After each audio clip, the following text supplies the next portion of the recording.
God. In the Quran, this is specifically ruled out. It says that Jesus is like Adam. Oh, there we go again. Jesus is like Adam. Muhammad's not like Adam. Jesus is like Adam, in that God only says to him, be, and he is, i.e., he's born of a virgin. He doesn't have a natural conception. But here again, Jesus is the Word of God, even though the phrase is downgraded. Jesus is born of a virgin.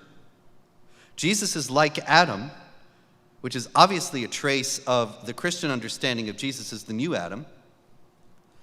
Jesus will return at the end of the world. Jesus is sinless.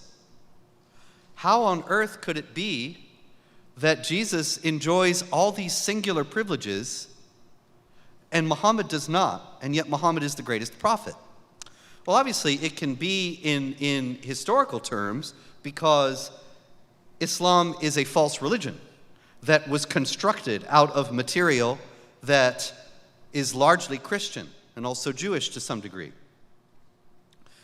So Muhammad actually, in point of fact, may not even have existed, as is the topic of my latest book, Did Muhammad Exist? It doesn't seem as if there's any record of him until the first biography of Muhammad is written 150 years after he's supposed to have died, which is an awfully long gap. That would be like the first biography of General Grant coming out now, in an oral culture in which there were no records before that are extant. The first mentions of Muhammad as a prophet of Islam come 60 years after the Arab conquest started that are supposed to have been inspired by Muhammad and the message of Islam. The Arab conquests are real, but nobody ever talks about Muhammad. Sophronius, the Patriarch of Jerusalem, when he welcomed, according to a very common Islamic tradition, he welcomed the Caliph Umar, who was the successor of Muhammad, into Jerusalem when the Arabs conquered Jerusalem. And he led Umar around the city, and when Umar got to the Church of the Holy Sepulchre, he magnanimously declined to go in and pray, because if he went in, then the church would have been converted to a mosque. And this is a story that is told supposedly about Islamic tolerance and generosity toward Christianity. Well, it's a nice story, but we only first hear about that story 200 or 300 years after the Arabs actually conquered Jerusalem. But Sophronius, we have his sermons. We have many of his writings, and he speaks in great detail about the conquest. And he never says, these people came with a new prophet. They came with a new holy book. They came with a new religion. Neither he nor anybody else among the people who were conquered in the first 60 years of these conquests ever mentions Muhammad, the Quran, or Islam. They have no idea these things exist.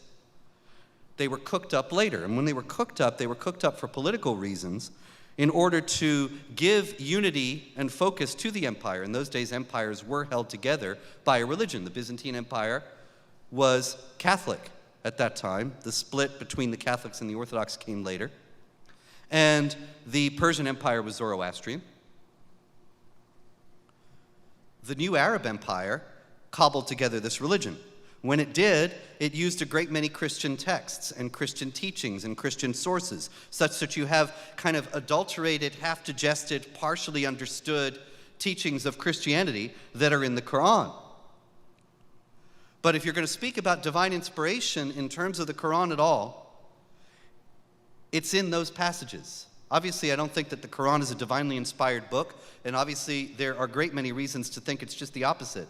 But there are all these hints of the truth of Christianity that are strewn through it, particularly in regard to the ones I just sketched out for you about the identity of who Jesus is, the identity of Jesus himself. And they can be used if you can have a reasonable and rational discussion without being physically threatened about it or being simply verbally abused about it, which does often happen, I'm sorry to say.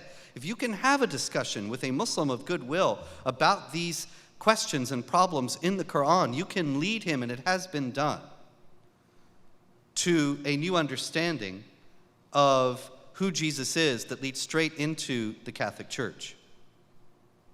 And there are many converts of that kind. I wrote a book, co-wrote a book about 10 years ago with Daniel Ali, who is a convert from Islam to Catholicism, who did exactly that.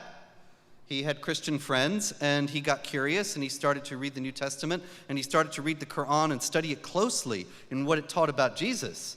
And he found, well, there are all these very curious things that don't fit with the standard understanding of Jesus as simply the next to the last prophet before the big one, the final, greatest, grandest prophet of all, Muhammad.